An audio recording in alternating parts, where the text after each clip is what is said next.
નમસ્તે વિદ્યાર્થી મિત્રો, આજે આપણે ધોરણ 6માં હિન્દી વિષયમાં જે અંતિમ ચિત્રપાઠ છે એનો અભ્યાસ કરીશું.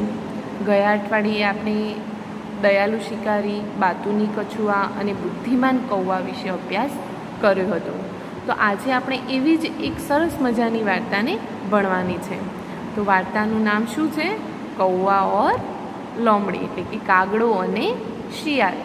તો આ વાર્તામાં જે કાગડો છે અને જે પોતાની ચતુરાઈ બતાવે છે, ખૂબ જ સમજદાર છે અને એ પોતે શિયાળની વાતોમાં નથી આવતો, તો એને આપણે વિસ્તારથી જોઈએ.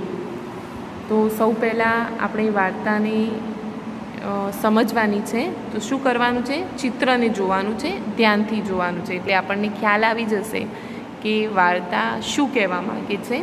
તો સૌ પહેલાં હું તમને હિન્દીમાં સમજાવીશ, પછી એનું અનુવાદ આપણી માતૃભાષામાં એટલે કે ગુજરાતી ભાષામાં કરીશ અને સાથે સાથે પ્રશ્નોત્તરી પણ કરીશ, એટલે જેથી કરી અને તમારી પ્રશ્નોની પણ સારી એવી તૈયારી થઈ જશે. તો આપણે સૌ પહેલું જે ચિત્ર છે એને ધ્યાનથી જોઈએ. देखिए, एक बार एक कौवे को रोटी मिलती है. वह रोटी लेकर उड़ता उड़ता एक पेड़ की डाल पर बैठ जाता है. શું થાય છે? એક વખતે કાગડાને એક રોટલી મળે છે અને એ લઈ અને એ ઉડતો ઉડતો ક્યાં આવે છે? એક ઝાડ છે, એની ડાળ છે, એના ઉપર આવીને બેસી જાય છે. તો એવો પ્રશ્ન આવશે, कौवे के पास क्या था? कौवे के पास रोटी थी. कौवा उड़ता उड़ता कहाँ आया? कौवा उड़ता उड़ता पेड़ की डाल पर आकर बैठ गया. अभी આગળનું चित्र જોઈએ. अब देखिए दोनों के बीच क्या होता है. अब जो लोमड़ी है वो हमें दिखाई देती है. तो देखिए कि एक लोमड़ी पेड़ के नीचे आती है. अब कौवे के पास जो रोटी है उस पर लोमड़ी की नज़र पड़ती है. अब रोटी देखकर क्या होता है? लोमड़ी के मुंह में पानी आ जाता है. अब लोमड़ी सोचती है कि मैं कौवे को मूर्ख बनाकर उसके मुंह में जो रोटी है वो ले लूँगी. હવે જે શિયાળ છે એ ઝાડની નીચે આવી અને જોવે છે તો કાગડાના મોઢામાં શું હોય છે? રોટલી. આ રોટલી જોઈ અને શિયાળના મોઢામાં પાણી આવી જાય છે. એની પણ ઈચ્છા થાય છે કે આ રોટલી મને મળી જાય તો કેટલું સારું. એટલે શું વિચારે છે કે હું હવે કાગડાને મૂર્ખ બનાવીશ અને એની જોડે જે રોટલી છે એને હું મેળવી લઈશ. હવે આગળનું ચિત્ર જોઈએ.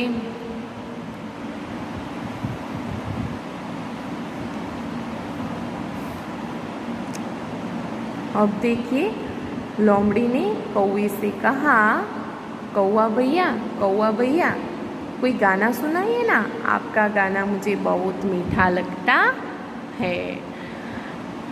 અહીંયા જે શિયાળ છે એ ખૂબ જ ચાલાક છે. કેવી છે? ખૂબ જ ચાલાક છે. એટલે એ કેવી યુક્તિ કરે છે? કાગડાને મૂર્ખ બનાવવાની. શું કહે છે? કાગડાભાઈ, તમારો અવાજ તો ખૂબ જ મીઠો છે, મને કોઈ ગીત સંભળાવો ને તમે.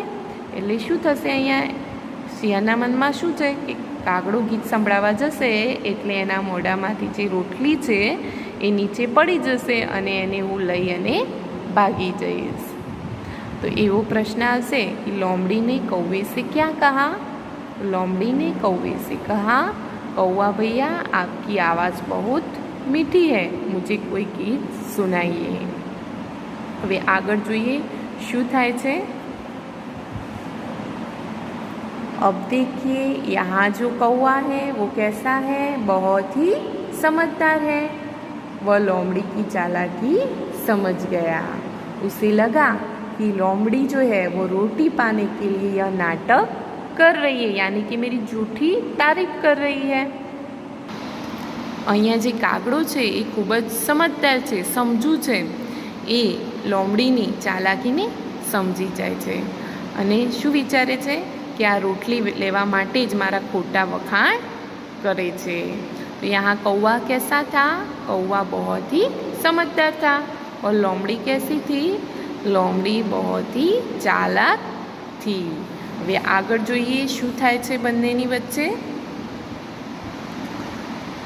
देखिए अब चालाकी समझ गया है लोमड़ी की, तो कौवा क्या करेगा कि जो रोटी थी उसे जो अपनी चोंच में थी रोटी उसे अपने पंजे से पकड़ ली और वह जोर जोर से काव काव करने लगा। શું થાય છે કે જે રોટલી મોઢામાં હતી એને પોતાના પંજાથી પકડી લે છે અને જોશથી શું કરે છે, કાવ કાવ કરવા લાગે છે। અહીંયા જોયું ને, કાગડો કેવો સમજદાર છે, પોતાની બુદ્ધિનો કેવો ઉપયોગ કરે છે। જે શિયાળ છે એ એને મૂર્ખ બનાવવા માગે છે પણ પોતે મૂર્ખ બનતો નથી। अब देखिए कौवे की ऐसी समझदारी देखकर लोमड़ी बहुत ही आश्चर्यचकित रह गई और क्या सोचने लगी, अरे यह कौवा तो बहुत समझदार है। ऐसा वह मन ही मन बोली और चलती बनी। શું થાય છે કે કાગડાએ પોતાની ચાલાકી કરીને કે જે રોટલી હતી એને પોતાના પંજામાં લઈ લીધી અને પછી ગાવા લાગ્યો। તો આ જે શિયાળ છે એ ખૂબ જ આશ્ચર્ય થઈ જાય છે કે અરે આ કાગડો તો ખૂબ જ સમજુ છે અને ખૂબ જ ચાલાક છે, બરાબર। અને મનમાં શું થાય છે, નિરાશ થઈ જાય છે અને પછી ત્યાંથી ચાલવા લાગે છે। તો એવો પ્રશ્ન આવશે कि लोमड़ी क्या देखकर आश्चर्यचकित रह गई। लोमड़ी कौवे की समझदारी देखकर आश्चर्यचकित रह गई। હવે આ જે આપણે વાર્તા જોઈ એમાંથી શું सीख મળે છે, तो यह कहानी से हमें सीख मिलती है कि अपनी झूठी बड़ाई सुनकर हमें गुमराह नहीं होना चाहिए। कई लोग ऐसे लोमड़ी के जैसे होते हैं जो दूसरों को मूर्ख बनाकर अपना स्वार्थ जो है उसे सिद्ध कर लेते हैं। तो हमें ऐसे लोगों से सावधान रहना चाहिए और किसी की चंगुल में फंसना नहीं चाहिए।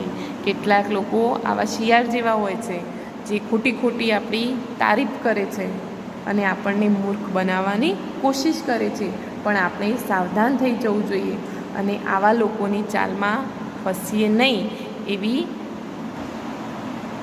તકેદારી રાખવી જોઈએ। તો હવે આપણે જે આ 4 વાર્તા ભણ્યા એની સ્વાધ્યાય પોથીમાં એના પ્રશ્નો આપેલા જ છે, તમે સાથે સાથે લખ્યું જ હશે। તો સ્વાધ્યાય પોથીમાં જે પ્રશ્નો છે એના જવાબ આપણે શાંતિથી સમજી અને લખીશું। તો આ તમારું ગૃહકાર્ય રહેશે।